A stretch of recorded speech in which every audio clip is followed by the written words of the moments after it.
അമ്മേ പരിശുദ്ധ അമ്മേ, അമ്മേ പരിശുദ്ധ ദൈവമാതാവേ, കൃപാസനത്തിലൂടെ ഞങ്ങൾക്കും ഞങ്ങളുടെ ദേശത്തിനും അമ്മ മധ്യസ്ഥം തേടി തന്ന എല്ലാ അനുഗ്രഹങ്ങൾക്കും കൃപകൾക്കും ഞങ്ങളിപ്പോൾ ഹൃദയം നിറഞ്ഞ നന്ദി പറയുന്നു.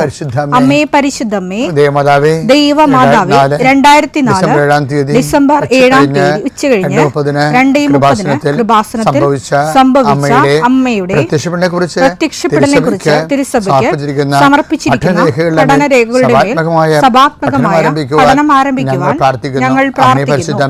അമ്മേ പരിശുദ്ധമേ, ഭൂസ്വർലോകങ്ങളുടെ രാജ്ഞിയായ അങ്ങേയ്ക്ക് ഭൗമസംരക്ഷണത്തിനായി പ്രപഞ്ചപ്രകൃതിയെ തന്നെ തിരുസഭ പ്രതിഷ്ഠിക്കുവാൻ ഈ പ്രത്യക്ഷീകരണം വഴി ഇടയാക്കണമേ. പരിശുദ്ധമേ, ജപമാല മാതാവേ, സകല കൃപാസനം പ്രാർത്ഥനയോടും ചേർത്ത് ഞങ്ങളിപ്പോൾ പ്രാർത്ഥിക്കുന്ന ഈ കുടുംബത്തിന്റെ പ്രത്യേക നിയോഗം മക്കളെ,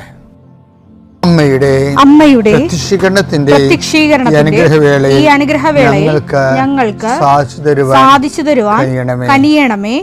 ആമേൻ. വിശ്വാസ പ്രമാണം. സർവശക്തനായ പിതാവും ആകാശത്തിന്റെയും ഭൂമിയുടെയും സൃഷ്ടാവുമായ ദൈവത്തിൽ ഞാൻ വിശ്വസിക്കുന്നു. അവിടുത്തെ ഏകപുത്രനും ഞങ്ങളുടെ കർത്താവുമായ ഈശോ മിശിഹായിലും ഞാൻ വിശ്വസിക്കുന്നു. ഈ പുത്രൻ പരിശുദ്ധാത്മാവിനാൽ ഗർഭസ്ഥനായി കന്യകാമറിയത്തിൽ നിന്ന് പിറന്ന് പൊന്തിയോസ് പിലാത്തോസിന്റെ കാലത്ത് പീഡകൾ സഹിച്ച് കുരിശിൽ തറയ്ക്കപ്പെട്ട് മരിച്ച് അടക്കപ്പെട്ട് പാതാളങ്ങളിൽ ഇറങ്ങി മരിച്ചവരുടെ ഇടയിൽ നിന്ന് 3-ാം നാൾ ഉയർത്ത് സ്വർഗത്തിലേക്ക് എഴുന്നള്ളി സർവശക്തിയുള്ള പിതാവായ ദൈവത്തിന്റെ വലതുഭാഗത്തിരിക്കുന്നു. അവിടെ നിന്ന് ജീവിക്കുന്നവരെയും മരിച്ചവരെയും വിധിക്കുവാൻ വരുമെന്നും ഞാൻ വിശ്വസിക്കുന്നു. പരിശുദ്ധാത്മാവിലും ഞാൻ വിശ്വസിക്കുന്നു. വിശുദ്ധ കത്തോലിക്കാ സഭയിലും പുണ്യവാന്മാരുടെ ഐക്യത്തിലും പാപങ്ങളുടെ മോചനത്തിലും ശരീരത്തിന്റെ ഉയർപ്പിലും നിത്യമായ ജീവിതത്തിലും ഞാൻ വിശ്വസിക്കുന്നു. ആമേൻ. സുഖസ്ഥനായ ഞങ്ങളുടെ പിതാവേ, അങ്ങയുടെ നാമം പൂജിതമാകണമേ. അങ്ങയുടെ രാജ്യം വരണമേ. അങ്ങയുടെ തിരുമനസ് സ്വർഗത്തിലെ പോലെ ഭൂമിയിലുമാകണമേ. അന്നു വേണ്ടുന്ന ആഹാരം ഇന്ന് ഞങ്ങൾക്ക് തരണമേ. ഞങ്ങളോട് തെറ്റ് ചെയ്യുന്നവരോട് ഞങ്ങൾ ക്ഷമിക്കുന്നത് പോലെ ഞങ്ങളുടെ തെറ്റുകൾ ഞങ്ങളോടും ക്ഷമിക്കണമേ. ഞങ്ങളെ പ്രലോഭനത്തിൽ ഉൾപ്പെടുത്തരുതേ, തിന്മയിൽ ഞങ്ങൾ രക്ഷിക്കണമേ. ആമേൻ. നന്മ നിറഞ്ഞ മറിയമേ, സ്വസ്തി. കർത്താവ് അങ്ങയുടെ കൂടെ സ്ത്രീകളിൽ അങ്ങ് അനുഗ്രഹിക്കപ്പെട്ടവളാകുന്നു. അങ്ങയുടെ ഉദരത്തിൻ ഫലമായി ഈശോ അനുഗ്രഹിക്കപ്പെട്ടവനാകുന്നു. പരിശുദ്ധ മറിയമേ, തമ്പുരാന്റെ അമ്മേ, പാപികളായ ഞങ്ങൾക്ക് വേണ്ടി ഇപ്പോഴും ഞങ്ങളുടെ മരണസമയത്തും തമ്പുരാനോട് അപേക്ഷിക്കണമേ. ആമേൻ. കർത്താവേ, നിന്റെ ഉന്നതമായ നാമത്തിന് സ്തോത്രം ചെയ്യുന്നു. കർത്താവേ, നിന്റെ വിശുദ്ധ പൗരോഹിത്യത്തെ മഹത്വപ്പെടുത്തണമേ. കർത്താവേ, സഭയിലുള്ള സാന്നിധ്യം പ്രകടമാക്കണമേ. 40 വർഷം ഞാൻ അർപ്പിച്ച കൃപാനയുടെ യോഗ്യതയാണ്. കൃപാസ്ഥാനത്താറെ ജീവനോടെ പ്രത്യക്ഷപ്പെട്ട പരിശുദ്ധ അമ്മയുടെ മാധ്യസ്ഥത്തിൽ ഇന്ന് ഉത്തരവാദിത്തങ്ങളിലേക്ക് പോകുന്ന എല്ലാവരെയും ഞാൻ ഈശ്വരനാമത്തെ ആസ്വദിക്കുന്നു. ജോലി, വീട്, വിവാഹം, ബാങ്ക്, പരീക്ഷ, പഠനം, ഇൻ്റർവ്യൂ, സ്ഥലമെടുപ്പ്, സ്ഥലമളപ്പ്, വീട് വെക്കൽ, അപേക്ഷ കൊടുക്കൽ, ഇങ്ങനെ ആശുപത്രി പോക്ക്, ടെസ്റ്റ്, അതുപോലെ തന്നെ ബയോപ്സി, ഇങ്ങനെ എന്തെല്ലാം കാര്യങ്ങൾക്ക് വേണ്ടി നിൻ്റെ ദൈവപദത്തിൽ നീ പോകുന്നുവോ, come with you wherever you go. നീ എവിടെ പോയാലും നിൻ്റെ കൂടെ ഞാൻ ഉണ്ടായിരിക്കുന്ന അളിച്ചത് കർത്താവിൻ്റെ വാഗ്ദാന പ്രകാരം സഞ്ചാരി മാതാവ് സമയത്തിൻ്റെ അധികാരി നിൻ്റെ കൂടെ വരികയും നിൻ്റെ ഉദ്ദേശ ലക്ഷ്യങ്ങളെ ആശീർവദിക്കുകയും നീ അറിയാത്ത അവിചാരിതമായ അപകടങ്ങൾ, ആകസ്മിക സങ്കടങ്ങളിൽ നിന്ന് കർത്താവ് നിൻ്റെ യാത്രയുടെ ലക്ഷ്യത്തെ സംരക്ഷിക്കട്ടെ.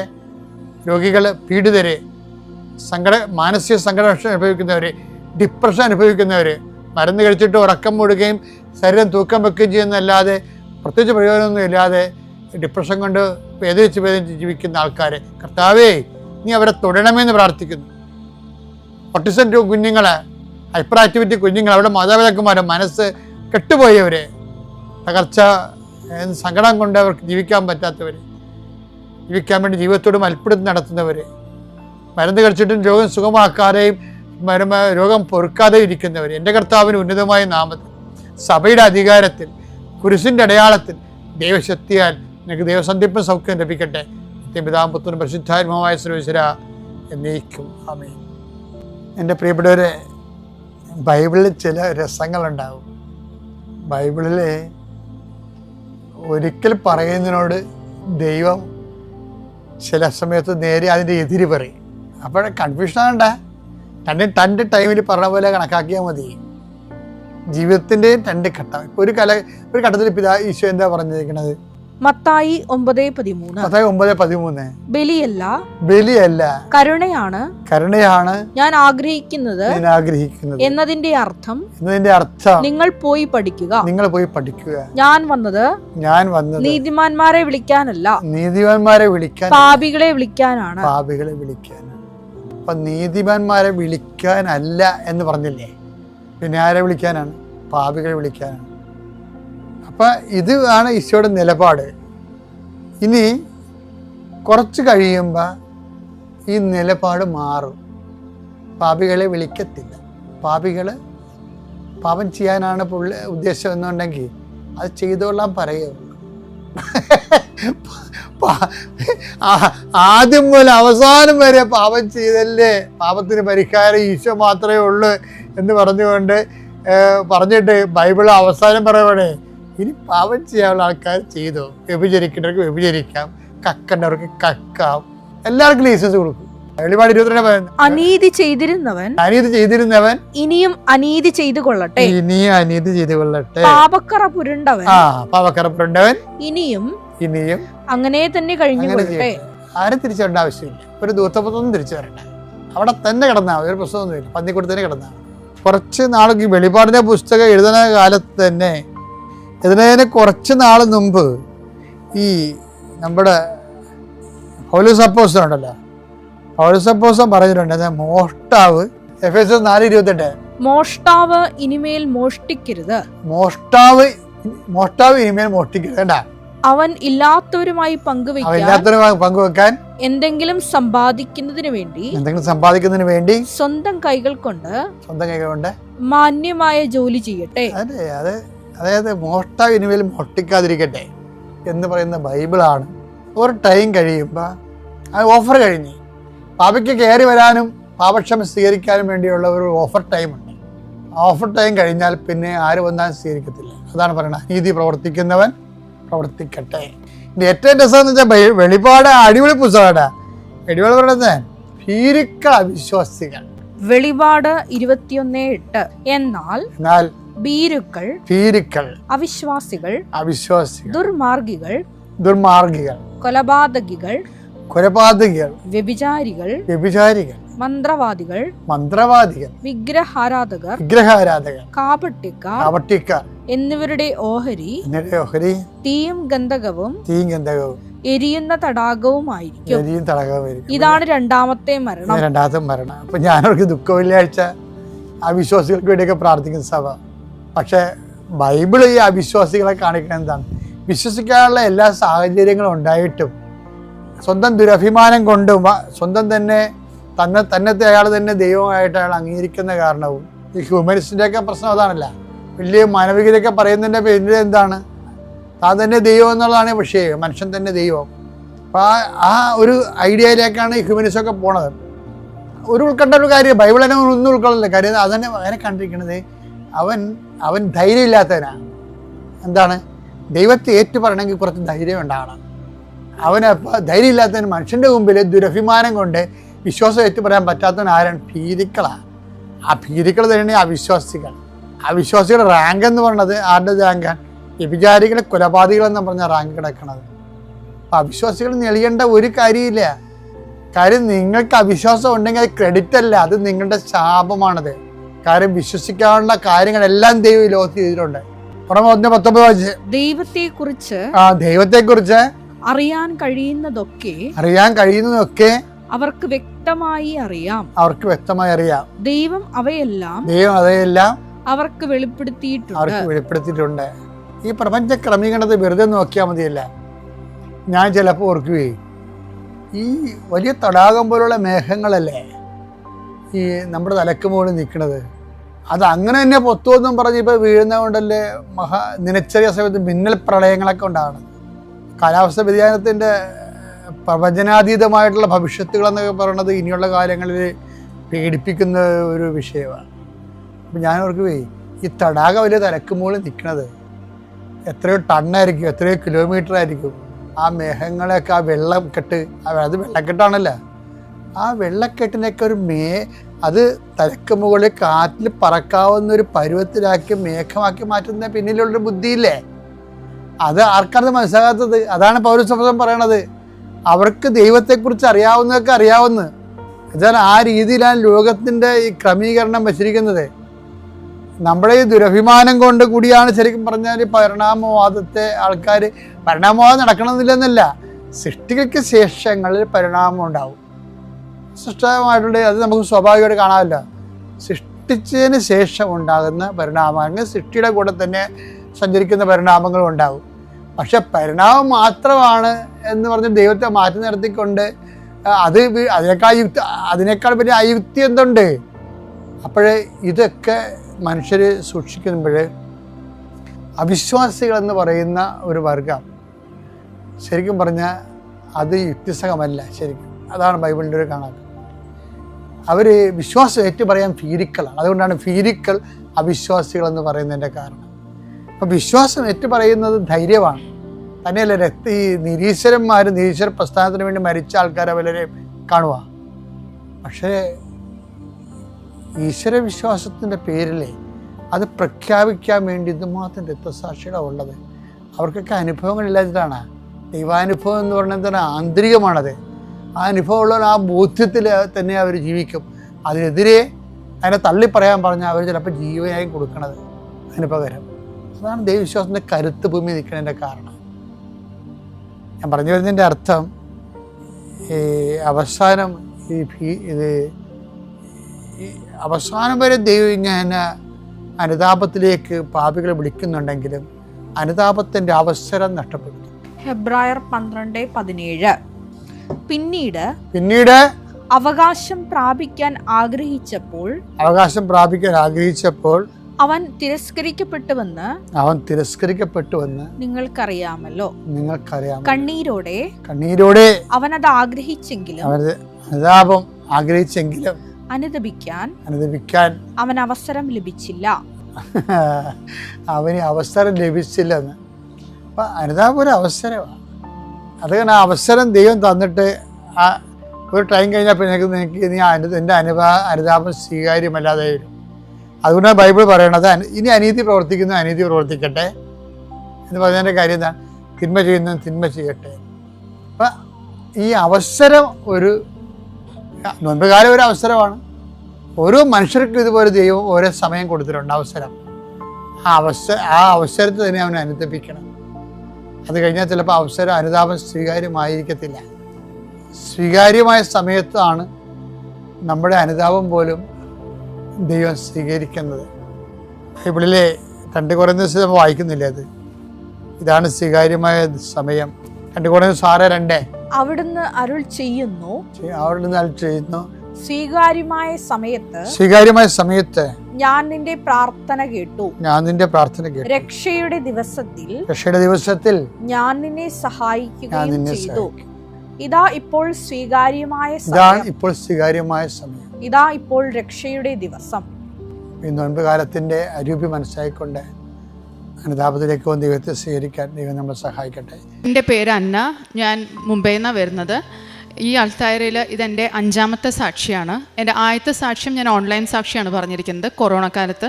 ഈ അൾത്താരയിൽ ഇതെൻ്റെ 4ാമത്തെ സാക്ഷിയാണ്. എൻ്റെ ആദ്യത്തെ സാക്ഷ്യം എന്ന് പറയുന്നത്, ഞാൻ ഒരു കണ്ണ് കാണാത്തൊരു കുട്ടിക്ക് ബോംബെയിൽ വെച്ച് തന്നെ ആ കുട്ടിക്ക് റൈറ്ററായിട്ട് UGC നെറ്റ് എക്സാമിന് ആ കുട്ടിക്ക് റൈറ്ററായിട്ട് ഞാൻ പോകല് പതിവായിരുന്നു. ഒരു 3 പ്രാവശ്യം ഞാൻ തന്നെയാണ് ആ കുട്ടിക്ക് എക്സാമിന് റൈറ്ററായിട്ട് പോയിരിക്കുന്നത്. ഇപ്പം കഴിഞ്ഞ പ്രാവശ്യത്തെ എക്സാമിന് അതൊരു ചൊവ്വാഴ്ചയായിരുന്നു. ആ എക്സാമിന് ഞാൻ ആ കുട്ടിയുടെ കൂടെ പോയപ്പം എനിക്കുണ്ടായ അനുഭവങ്ങളാണ്. 1 മണിക്കൂറിൽ 12 അനുഭവങ്ങളാണ് എനിക്ക് അമ്മ മാതാവ് കാണിച്ചു തന്നത്. ഓരോ പ്രതിസന്ധി നേരിടുമ്പോഴും എനിക്ക് അമ്മ കാണിച്ചു തരായിരുന്നു, നീ ഭയപ്പെടേണ്ട, ഞാൻ നിന്നോട് കൂടെയുണ്ടെന്ന്. അങ്ങനെ ആദ്യത്തെ അനുഭവം എന്ന് പറയുന്നത്, ഞങ്ങൾ ഈ എക്സാം എഴുതാൻ പോകുമ്പം ഞങ്ങൾക്ക് സെൻറ്റർ സ്ഥിരം കിട്ടാറുള്ളത് IT സെൻറ്റേഴ്സാണ് എപ്പോഴും കിട്ടാറ്. എപ്പോഴും MCQ ടൈപ്പ് ആയിരിക്കും. അപ്പോൾ എല്ലാം കമ്പ്യൂട്ടറൈസ്ഡ് ആയാൽ ഞങ്ങൾക്ക് എപ്പോഴും IT പാർക്സിലാണ് എപ്പോഴും ഞങ്ങൾക്ക് സെൻറ്റർ വരാറ്. ആ പ്രാവശ്യം ഞങ്ങൾക്ക് സെൻറ്റർ കിട്ടിയത് ഒരു സ്കൂളിലായിരുന്നു. അപ്പോൾ അത് ഞങ്ങൾക്ക് വീടിൻ്റെ കുറച്ചും കൂടെ അടുത്തായിരുന്നു. അപ്പോൾ ഞങ്ങൾ അതിന് ഭയങ്കര താങ്ക്ഫുള്ളായിരുന്നു. അവിടെ ചെന്ന് കഴിഞ്ഞ് ഞങ്ങൾ കറക്റ്റ് ടൈമിനൊക്കെ എത്തി. 8:30 ഞങ്ങൾ റിപ്പോർട്ട് ചെയ്ത് കഴിഞ്ഞ് ഞങ്ങൾ ആദ്യത്തെ കടമ്പിലേക്ക് കിടക്കുകയാണ്. അവർ ഫുൾ സ്ക്രീൻ ചെയ്യും. അപ്പോൾ സ്ക്രീൻ ചെയ്യുമ്പം ഞാൻ എൻ്റെ കയ്യിൽ ഉടമ്പടി ലോക്കറ്റ് ഉണ്ടായിരുന്നു. കൊന്തയുണ്ടായിരുന്നു. ഇതൊന്നും അവർ അങ്ങോട്ട് കടത്താൻ സമ്മതിക്കാറില്ല. അപ്പോൾ ഞാൻ വിചാരിച്ചു അവർ പറയുകയാണെങ്കിൽ മാറ്റി വയ്ക്കാം.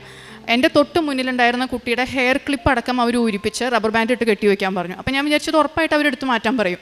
അപ്പോൾ ആദ്യത്തെ കടമ്പ തന്നെ കഴിഞ്ഞു. അമ്മ മാതാവ് ഇടപെട്ട് എനിക്ക് എൻ്റെ ലോക്കറ്റും ഇതൊന്നും എന്നോട് മാറ്റാൻ പറഞ്ഞില്ല. അപ്പോൾ അതും കൊണ്ട് ഞാൻ അകത്തേക്ക് കടന്നു, ഈ മോളെയും കൊണ്ട്. അകത്ത് ചെന്ന് കഴിഞ്ഞപ്പം അവർ ഞങ്ങളുടെ ഡോക്യുമെൻറ്റ്സ് നോക്കി കഴിഞ്ഞപ്പോൾ അവരെന്നോട് പറഞ്ഞു റൈറ്ററായിട്ട് എനിക്കിരിക്കാൻ പറ്റില്ല എന്ന്. അപ്പോൾ ഞാൻ പറഞ്ഞു കഴിഞ്ഞ 3 പ്രാവശ്യം ഞാൻ തന്നെ റൈറ്ററായിട്ട് ഇരുന്നിരിക്കണേ. അപ്പോൾ അവർ പറഞ്ഞു അത് അവർ ശ്രദ്ധിക്കാണ്ടായിരിക്കും.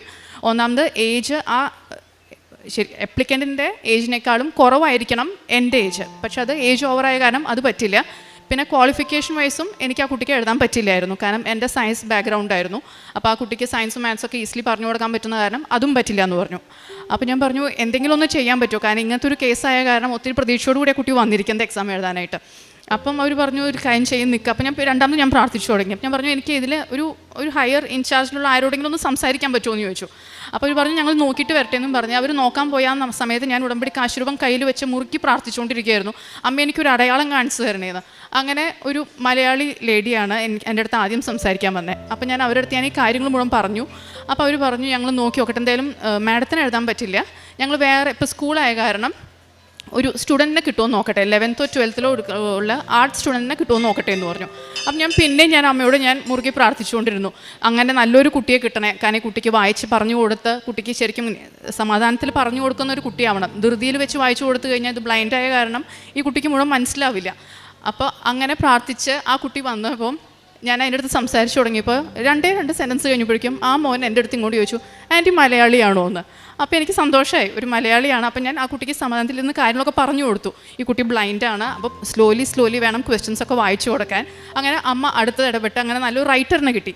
അതാണ് ആദ്യത്തെ ഞങ്ങൾക്ക് ആ സെൻറ്റർ മാറ്റിയതിലുള്ള അമ്മയുടെ കൈ അവിടെയായിരുന്നു. അതൊരു IT പാർക്കിൽ വെച്ചാണ് എന്നോട് റൈറ്ററായിട്ട് എഴുതാൻ പറ്റില്ല എന്ന് പറഞ്ഞിരുന്നെങ്കിൽ എനിക്ക് വേറൊരു റൈറ്ററിന് ആ സമയത്ത് ആ കുട്ടിക്ക് കിട്ടില്ലായിരുന്നു. ഇതൊരു സ്കൂളായതുകൊണ്ടും അന്ന് ആക്ച്വലി ഹോളിഡേ ആയിരുന്നു സ്കൂളിൽ ഈ സെൻറ്ററുള്ള കാരണം. പക്ഷേ ഈ കുട്ടി സ്പെഷ്യൽ ക്ലാസ്സിന് വന്ന കാരണം ഇതിനെ കിട്ടിയതായിരുന്നു, അല്ലെങ്കിൽ ഇങ്ങനെ ഒരു റൈറ്ററിനെ ഞങ്ങൾക്ക് എക്സ്ട്രാ കിട്ടില്ലായിരുന്നു. അങ്ങനെ ഇത് കഴിഞ്ഞ് ഈ മോനെ എനിക്ക് പുതിയ റൈറ്ററായിട്ട് കിട്ടി. അത് കഴിഞ്ഞ് പിന്നെ പുതിയ പ്രശ്നം വന്നു, ഈ കുട്ടിക്ക് മാത്രമായിട്ട് ഒരു ടീച്ചറിനെ ഇൻചാർജായിട്ട് വെക്കണം ക്ലാസ് റൂമിൽ. അപ്പം ഞാൻ നോക്കിയപ്പോൾ അവിടെ ഞാൻ സംസാരിച്ച ഒറ്റ ടീച്ചേഴ്സിനും ഒരു ശാന്ത സ്വഭാവം ഉണ്ടായിരുന്നില്ല. അപ്പം ഞാൻ വിചാരിച്ചു ഇങ്ങനെ ശാന്ത സ്വഭാവം ഇല്ലാത്തൊരു ടീച്ചറൊക്കെ ഈ കൊച്ചിൻ്റെ അടുത്ത് വന്ന് 2 ഒച്ചയിൽ വർത്താനം പറഞ്ഞ് ഇത് പേടിച്ചു പോവും. അപ്പം രണ്ടാമത് ഞാൻ പ്രാർത്ഥിച്ചുകൊണ്ടിരിക്കുകയായിരുന്നു, ദൈവമേ നല്ല ശാന്ത സ്വഭാവമുള്ളൊരു ടീച്ചറെ അമ്മ തന്നെ ഒരുക്കി വിടണേന്ന്. അങ്ങനെ ഞാൻ കണ്ണു തുറന്ന് നോക്കിയപ്പം ചിരിച്ചുകൊണ്ട് ഒരു ടീച്ചർ റൂമിലേക്ക് കടന്നു വന്നു, അതും നീല ചുരിദാറിട്ടിട്ട്. അപ്പോൾ എനിക്ക് ഒത്തിരി സന്തോഷമായി. അടുത്തത് അമ്മയുടെ അടയാളമായിരുന്നു. അപ്പോൾ ആ ടീച്ചർ വന്ന് എന്നോട് പറഞ്ഞു ഞാനാണ് ആ കുട്ടിക്ക് ഇൻചാർജായിട്ട് നിൽക്കാൻ പോകുന്നത്, മോള് പേടിക്കണ്ട, ഞാൻ നോക്കിക്കോളാം കാര്യങ്ങളൊക്കെ എന്ന് പറഞ്ഞു. അത് കഴിഞ്ഞ് അവർ പറഞ്ഞു ഈ ഇരിക്കുന്ന റൂമിൽ തന്നെയാണ്, അപ്പം നിങ്ങൾ പുറത്തേക്ക് ഇറങ്ങി നിന്നു എന്ന് പറഞ്ഞു. അപ്പം ഞാൻ ആ പുറത്തേക്ക് ഇറങ്ങുന്നതിന് മുമ്പ് ഞാൻ ആ റൂം ഒന്ന് വിശുദ്ധീകരിക്കണമെന്ന് പറഞ്ഞ് ഞാൻ കണ്ണടച്ച് ഞാൻ പ്രാർത്ഥിച്ച് തുറന്നപ്പോഴാണ് അത്രയും നേരം ഞാൻ ഇരുന്ന ആ റൂം ഞാൻ ശ്രദ്ധിക്കുന്നത്. ആ റൂം ഫുൾ നീല പെയിൻ്റ് അടിച്ച റൂമായിരുന്നു. അപ്പോൾ പിന്നെയും എനിക്ക് അമ്മയുടെ ഒരു സാന്നിധ്യം അവിടെ അനുഭവപ്പെട്ടു. ഇതെല്ലാം കഴിഞ്ഞ് ഈ മോള് വന്നു ആ ക്ലാസ് റൂമിലേക്ക്. അപ്പോൾ അതുവരെ ആ കുട്ടി ഒന്നും അറിഞ്ഞിട്ടില്ല ഞാനെല്ലാ റൈറ്ററിനും പുതിയൊരു റൈറ്ററാണ് വരാൻ പോകുന്നതെന്നുള്ളതൊന്നും ആ കുട്ടി അറിഞ്ഞിട്ടില്ല. അപ്പോൾ ഞാൻ വളരെ സമാധാനത്തിൽ ആ കുട്ടീനെ പറഞ്ഞ് മനസ്സിലാക്കി, ചെറിയൊരു കാരണം കൊണ്ട് എനിക്ക് പറ്റില്ല, പക്ഷേ വേറൊരു കുട്ടീനെ ഇവിടെ വെച്ചിട്ടുണ്ട്, ആ കുട്ടിയെല്ലാം പറഞ്ഞു തരുന്നൊക്കെ പറഞ്ഞ് അവിടെ ഇരുത്തിപ്പോയി. അതൊരു ചൊവ്വാഴ്ച ആയതുകൊണ്ട് എനിക്കിനി എക്സാം എഴുതാൻ പറ്റില്ല. അപ്പോൾ എനിക്കിനി എൻ്റെ അടുത്ത ഓപ്ഷൻ എനിക്ക് ധ്യാനം കൂടുക എന്നുള്ളതാണ്. അപ്പം അന്ന് വീട്ടിൽ കുറച്ച് പണികളും ഇതൊക്കെ നടക്കണ കാരണം എനിക്ക് വീട്ടിൽ ധ്യാനം കൂടാനുള്ളൊരവസ്ഥയില്ല അന്ന്. അപ്പം ഞാൻ വിചാരിക്കായിരുന്നു ഞാൻ എവിടെ പോയിരുന്നു ധ്യാനം കൂടും. അങ്ങനെ പുറത്തിറങ്ങിയപ്പം ഈ ടീച്ചർ ഇൻചാർജ് എൻ്റെ അടുത്ത് പറഞ്ഞു ഇത് ബ്ലൈൻഡായ കാരണം ഞങ്ങൾക്ക് ഒത്തിരി ഒരു ടെൻഷനുണ്ട്, കാരണം പെട്ടെന്ന് ഈ കുട്ടി പാനിക്കാവോ അങ്ങനെ എന്തെങ്കിലും ചെയ്തു കഴിഞ്ഞാൽ ഒന്ന് കാമാക്കാൻ വേണ്ടി മാഡത്തിന് കുറച്ച് നേരം ഇവിടെ ഇരിക്കാൻ പറ്റുമോ എന്ന് ചോദിച്ചു. ഞാൻ പറഞ്ഞു വളരെ സന്തോഷം. അപ്പോൾ എൻ്റെ മനസ്സിൽ അവിടെ ഒരു ഭാഗത്തിരുന്ന് ഹെഡ്ഫോൺ വെച്ച് ധ്യാനം കൂടാമെന്നായിരുന്നു. അങ്ങനെ അതും എനിക്ക് ഒരുക്കി തന്നു. അപ്പോൾ അവിടെ എനിക്ക് ആദ്യം ഒരു റിസപ്ഷൻ ഏരിയയിലാണ് എനിക്ക് സ്ഥലം കാണിച്ചു തന്നെ. പിന്നെ ആ ടീച്ചർ വന്ന് പറഞ്ഞു ഒരു കാര്യം ചെയ്തോ, ഒറ്റയ്ക്ക് വേണമെങ്കിൽ ഇരിക്കണമെങ്കിൽ അവിടെ റൂമിൽ പോയിരുന്നു എന്നും പറഞ്ഞ് എനിക്ക് വേറൊരു റൂം തുറന്നു തന്നു ആ ടീച്ചർ. അപ്പോൾ എനിക്ക് അവിടെ ഹെഡ്ഫോണിൻ്റെ പോലെ ആവശ്യമില്ല, ഒറ്റയ്ക്ക് ഇരുന്ന് എൻ്റെ ഫോണിൽ എനിക്ക് ധ്യാനം മുഴുവനായിട്ട് കൂടാൻ പറ്റി.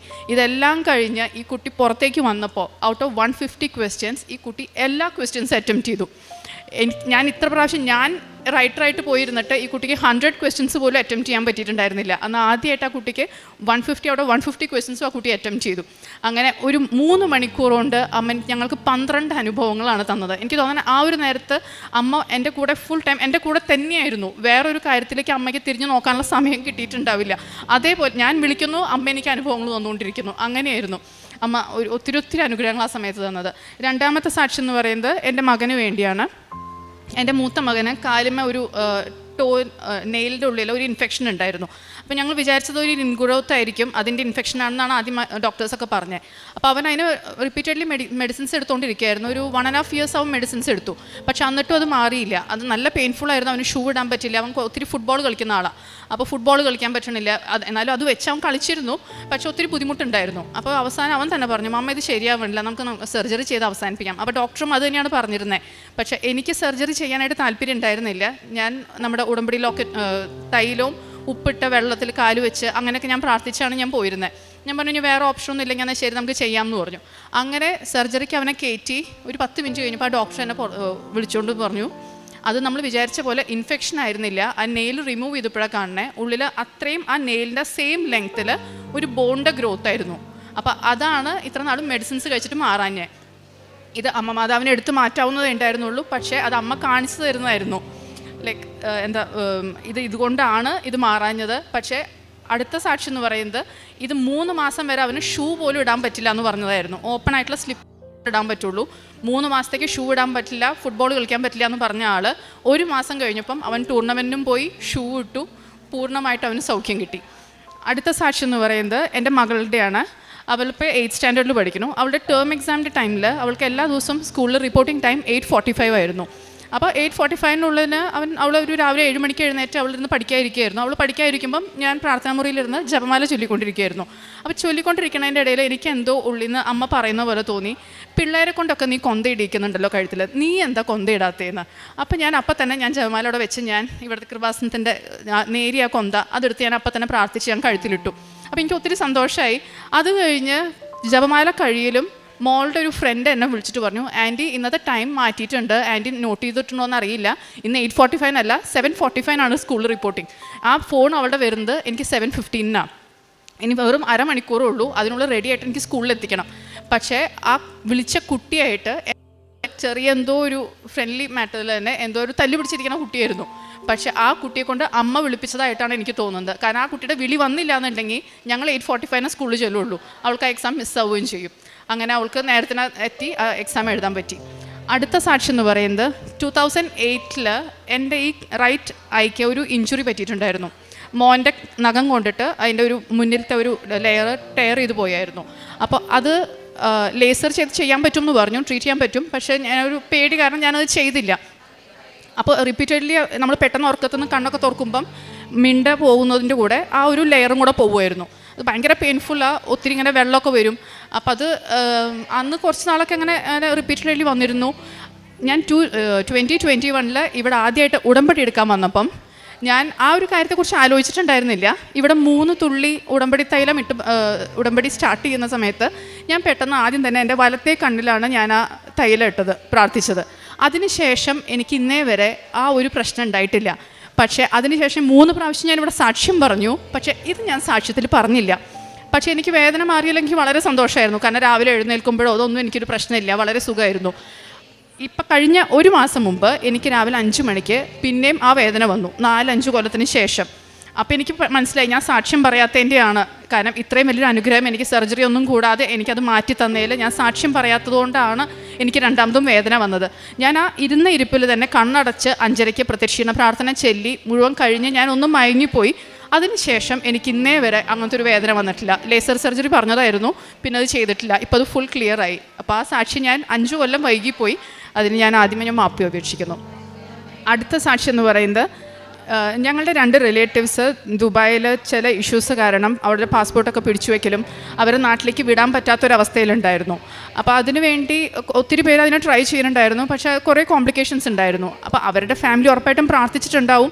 പക്ഷേ ഞാൻ ഒരു പ്രാവശ്യം ഇവിടെ ഉടമ്പടി ധ്യാനം കൂടിക്കൊണ്ടിരുന്നപ്പം അച്ഛൻ ഇതേ കാര്യം പറയുകയും ഞാൻ ആ 2 പേർക്ക് വേണ്ടി ഞാൻ ആത്മാർത്ഥമായിട്ട് ഞാൻ പ്രാർത്ഥിക്കുകയും ചെയ്തിരുന്നു. അതിൻ്റെ ഫലമായി 12 കൊല്ലമായിട്ട് അവർ അവിടെ പെട്ടുകിടക്കുകയായിരുന്നു, നാട്ടിലേക്ക് വരാൻ പറ്റാതെ. ഇപ്പോൾ 2023 അവർ 2 പേരും തിരിച്ച് നാട്ടിലേക്ക് എത്തി, അവരെ കുടുംബത്തോടു കൂടി ചേർന്നു. അതിൽ എനിക്ക് അമ്മയുടെ ഇടപെടലുണ്ടെന്ന് മനസ്സിലാവാൻ കാരണം അതിൽ ഒരാൾക്ക് ഫാമിലി ഉണ്ടായിരുന്നില്ല. അപ്പോൾ അയാൾക്ക് പ്രാർത്ഥിക്കാനും ആക്ച്വലി ആരും ഉണ്ടായിരുന്നില്ല. അയാൾ ശരിക്കും ഒറ്റപ്പെട്ട ഒരു അവസ്ഥയിലായിരുന്നു. അയാളുടെ ആൾ വന്നതിലാണ് എനിക്ക് ശരിക്കും അമ്മയുടെ കരങ്ങൾ അതിലുണ്ടെന്നുള്ളത് ശരിക്കും ബോധ്യപ്പെട്ടത്. അതിൻ്റെ അവസാനത്തെ സാക്ഷിയാണ്. അത് എൻ്റെ ഒരു ഫ്രണ്ട് കുവൈറ്റിലായിരുന്നു. അവളുടെ 3rd പ്രഗ്നൻസിയിൽ, അവളുടെ ആദ്യത്തെ 2 പ്രഗ്നൻസിയും ഡെലിവറിയൊക്കെ നാട്ടിലായിരുന്നു. 3rd പ്രഗ്നൻസി അവൾ കുവൈറ്റിലായിരുന്നു. അപ്പോൾ അതിന് അവളുടെ ആദ്യത്തെ 2 ഡെലിവറിക്കും സെയിം കോംപ്ലിക്കേഷൻ തന്നെ 3rd ഡെലിവറിക്കും ഉണ്ടായിരുന്നു. കൊച്ചു നേരത്തെ ഇറങ്ങി വരലും, അപ്പോൾ സ്റ്റിച്ച് ഇടണം അങ്ങനെയൊക്കെ പറഞ്ഞിരുന്നു. അപ്പോൾ നാട്ടിലത്തെ ഡോക്ടേഴ്സ് അത് അലൗ ചെയ്തിരുന്നു. കുവൈറ്റിലത്തെ റൂൾസ് അനുസരിച്ച് അവർക്ക് അങ്ങനെ സ്റ്റിച്ച് ഇടാനുള്ള പെർമിഷൻ ഇല്ല. അപ്പോൾ ഇവൾ കുറേ ഡോക്ടേഴ്സിൻ്റെ അടുത്ത് റിക്വസ്റ്റ് ചെയ്തു, ഇത് ചെയ്തില്ല എന്നുണ്ടെങ്കിൽ കൊച്ചിനെ കിട്ടില്ല, അത് പ്രീമച്ചുവർ ബേബി ആയി പോവും. പക്ഷെ അവർ പറഞ്ഞു ഇല്ല, ഞങ്ങളുടെ ഇതിൽ അങ്ങനത്തെ റൂളില്ല, ഇപ്പോൾ ഒരു കുഴപ്പവും കാണുന്നില്ല, അങ്ങനെ പോയിക്കോട്ടെ എന്ന് പറഞ്ഞു. അപ്പോൾ ഇവൾക്ക് ഭയങ്കര ടെൻഷനായിരുന്നു. അപ്പോൾ ഇവൾ ഇടയ്ക്കിടയ്ക്ക് എന്നെ വിളിച്ചിങ്ങനെ പറയും, അയ്യോ ഒന്ന് പ്രാർത്ഥിക്കുക, എനിക്ക് പേടിയായിട്ട് വയ്യ. അപ്പോൾ അവൾ കൊറോണ കാലമായ കാരണം അവൾക്ക് നാട്ടിൽ വരാനോ ഉടമ്പടി എടുക്കാനോ അങ്ങനെയൊന്നും പറ്റിയിട്ടില്ല.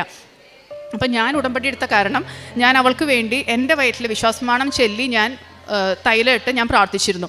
അതിൻ്റെ ഫലമായിട്ട് അവൾ ഒരു ദിവസം അപ്പോയിൻമെൻറ്റ് എടുത്ത് ഡോക്ടറെ അടുത്ത് പോവുകയാണ്, ലാസ്റ്റ് ആൻഡ് ഫൈനൽ അവൾ ഒന്നും കൂടെ റിക്വസ്റ്റ് ചെയ്യാനായിട്ട്. അപ്പോൾ അവൾ എന്നോട് പോകുമ്പോൾ വിളിച്ച് പറഞ്ഞിരുന്നു, ഇന്ന് എന്തെങ്കിലും എനിക്ക് അവിടെ ഒന്ന് നടന്ന് കിട്ടണം, അതല്ലെങ്കിൽ എനിക്ക് 9 months എനിക്ക് ടെൻഷനായിരിക്കും.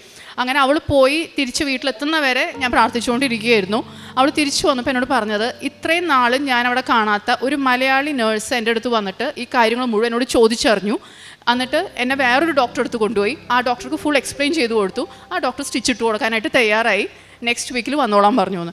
അപ്പോൾ അത് ശരിക്കും അമ്മ മാതാവ് തന്നെ അയച്ച ഒരു നേഴ്സായിരുന്നു. അതല്ലാതെ അവൾ ഇത്രയും നാൾ അവിടെ പോയിട്ട് ഒരാളും അത് സമ്മതിച്ചു കൊടുത്തിട്ടുണ്ടായിരുന്നില്ല ചെയ്യാനായിട്ട്. അങ്ങനെ അവൾക്ക് ആരോഗ്യമുള്ള ഒരു ആൺകുഞ്ഞിനെ ജനിച്ചു. ദൈവത്തിന് ഒത്തിരി നന്ദി. പ്രേക്ഷിത പ്രവർത്തനങ്ങളായിട്ട് ഞാൻ ചെയ്തുകൊണ്ടിരുന്നത് പത്രവിതരണം നടത്തിയിരുന്നു. പിന്നെ സാക്ഷ്യങ്ങൾ, ഇവിടെ വരുന്ന ഓരോ സാക്ഷ്യങ്ങളും ഞാനത് കേട്ട് കഴിഞ്ഞതിന് ശേഷമേ ഞാൻ ആർക്കെങ്കിലും ഷെയർ ചെയ്യുള്ളായിരുന്നു. അതല്ലാതെ യൂട്യൂബിൽ കിട്ടുന്ന അപ്പം തന്നെ ഞാൻ കയറി ഷെയർ ചെയ്യില്ല. ഞാൻ കേട്ടതിന് ശേഷം മാത്രമേ ഞാൻ ഷെയർ ചെയ്യുള്ളായിരുന്നു. പിന്നെ ഒത്തിരി പ്രാർത്ഥനാ ഗ്രൂപ്പുകൾ, ഞാനിപ്പോൾ ഇവിടുത്തെ സാക്ഷ്യങ്ങൾ പല പ്രാവശ്യങ്ങളിൽ യൂട്യൂബിൽ വന്നിട്ടുള്ളത് കാരണം എന്നെപ്പോൾ പള്ളിയിലത്തെ ആയാലും വേറെ ഏതെങ്കിലും പ്രാർത്ഥനാ ഗ്രൂപ്പുകളിലൊക്കെ അരമണിക്കൂറിൻ്റെ ഒരു ടോക്കിന് വേണ്ടി അങ്ങനെയൊക്കെ അവർ ക്ഷണിക്കുമ്പം ഞാൻ നമ്മുടെ എൻ്റെ സാക്ഷ്യങ്ങളായാലും ദൈവിക വചനങ്ങളായാലും അങ്ങനെയും പ്രേക്ഷിത പ്രവർത്തനങ്ങൾ ചെയ്യാറുണ്ട്. കാരുണ്യപ്രവർത്തികളായിട്ട് ഞാൻ സ്ഥിരമായിട്ടൊരു ഓർഫനേജിൽ കുറേ കൊല്ലങ്ങളായിട്ട് പോയിക്കൊണ്ടിരിക്കുന്നുണ്ട്.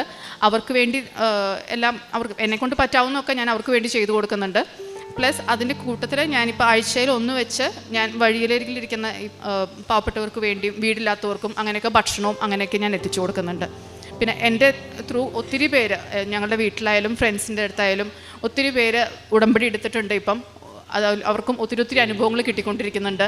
അങ്ങനെ ഇത്രയും അനുഗ്രഹങ്ങൾ തന്ന അമ്മമാതാവിനും തിരുക്കുമാരനും ഒത്തിരി നന്ദി. സ്നേഹം നിറഞ്ഞവരെ, അന്ന ഷിജു എന്ന സഹോദരിയാണ് തൻ്റെ ഉടമ്പടി ജീവിത സാക്ഷ്യം നമ്മളോട് പങ്കുവച്ചത്. ഈ സാക്ഷ്യത്തിലുടനീളം പരിശുദ്ധ അമ്മ അന്ന എന്ന സഹോദരിയുമായിട്ട് സംവദിക്കുന്നതായിട്ട് നമുക്ക് കാണുവാനായിട്ട് സാധിച്ചു എന്നുള്ളതാണ്. നമുക്കറിയാം, സൂര്യപ്രകാശം തെളിനീരിലും അതുപോലെ തന്നെ ചെളിനീരിലും 2 തരത്തിലാണ് റിഫ്ലക്റ്റ് ചെയ്യപ്പെടുന്നത്. അതുപോലെ തന്നെയാണ് ദൈവത്തിൻ്റെ സാന്നിധ്യവും. വളരെ വിശുദ്ധിയോടുകൂടി ഇരിക്കുന്ന ഒരു വ്യക്തിയുടെ ജീവിതത്തിൽ, അല്ലെങ്കിൽ വിശുദ്ധമായിട്ടുള്ള ജീവിതം നയിക്കുന്ന ഒരു വ്യക്തിയുടെ ജീവിതത്തിൽ എങ്ങനെയാണോ റിഫ്ലക്റ്റ് ചെയ്യുന്നത് അതുപോലെ ആയിരിക്കുകയില്ല അശുദ്ധിയിൽ ജീവിക്കുന്ന ഒരു വ്യക്തിയുടെ ജീവിതത്തിലേക്ക് കടന്നു വരുമ്പോൾ. അപ്പോൾ നമുക്കറിയാം, ഉടമ്പടി എടുക്കുന്ന ഒരു വ്യക്തി തൻ്റെ ജീവിതത്തിൽ ദൈവികമായിട്ടുള്ള സാന്നിധ്യം, പരിശുദ്ധ അമ്മയുടെ സാന്നിധ്യം ലഭിച്ചു എന്ന് പറയുമ്പോൾ നമ്മൾ തിരിച്ചറിയേണ്ട ഏറ്റവും പ്രധാനപ്പെട്ട കാര്യമെന്ന് പറയുന്നത് ആ വ്യക്തി ഈ ദൈവവുമായിട്ട് സംവദിക്കുവാനായിട്ട് തൻ്റെ ജീവിതത്തിലെടുത്ത ത്യാഗങ്ങൾ, അതുപോലെ തന്നെ തൻ്റെ ജീവിതത്തിൽ താൻ വിശുദ്ധിയോടുകൂടി വ്യാപരിക്കണം എന്നുള്ള ചിന്തയിൽ തന്നെ നവീകരിച്ചിട്ടുണ്ട് എന്നുള്ളതാണ്. അതുകൊണ്ട് ഈ സഹോദരിയുടെ ഉടമ്പടി ജീവിത സാക്ഷ്യത്തിൽ ഈ സഹോദരി 12ഓളം പ്രാവശ്യം പരിശുദ്ധ അമ്മയുടെ ശക്തമായിട്ടുള്ള ഇടപെടൽ എൻ്റെ ജീവിതത്തിൽ ഉണ്ടായി എന്ന് പറയുമ്പോൾ ഉടമ്പടി ജീവിതത്തിന് വേണ്ടിയിട്ട് ഈ സഹോദരി എടുത്തിട്ടുള്ള ത്യാഗവും അതുപോലെ തന്നെ പ്രാർത്ഥനാ ജീവിതത്തിൽ എടുത്തിട്ടുള്ള വലിയ മനോഭാവവും നമ്മൾ കണ്ടിരിക്കേണ്ടതും നമ്മുടെ ജീവിതത്തിൽ മാതൃകയാക്കേണ്ടതുമാണ്. പ്രിയമുള്ളവരെ, നമ്മളുടെ ഉടമ്പടി ജീവിതത്തിലും പരിശുദ്ധ അമ്മയോട് ചേർന്ന് നിന്നുകൊണ്ട് വിശുദ്ധമായിട്ട് നമ്മുടെ ജീവിതം മുന്നോട്ട് കൊണ്ടുപോകുവാനായിട്ടും പരിശുദ്ധ അമ്മയുടെ സാന്നിധ്യവും സംരക്ഷണവും ഒക്കെ അനുഭവിക്കുവാനായിട്ടും പരിശുദ്ധ അമ്മയുടെ വലിയ കൃപയും അനുഗ്രഹവും നമ്മുടെ ഓരോരുത്തരുടെയും ഉടമ്പടി ജീവിതത്തിൽ ഉണ്ടാകട്ടെ എന്ന് പ്രാർത്ഥിക്കുകയാണ്. നമുക്ക് 2 കരങ്ങളും അടിച്ച് ഈ കുടുംബത്തോട് ചേർന്ന് നിന്നുകൊണ്ട് ഈ സഹോദരിയോട് ചേർന്നുകൊണ്ട് പരിശുദ്ധ അമ്മ ചൊരിഞ്ഞ എല്ലാ അനുഗ്രഹങ്ങൾക്കും കൃപകൾക്കും നമുക്ക്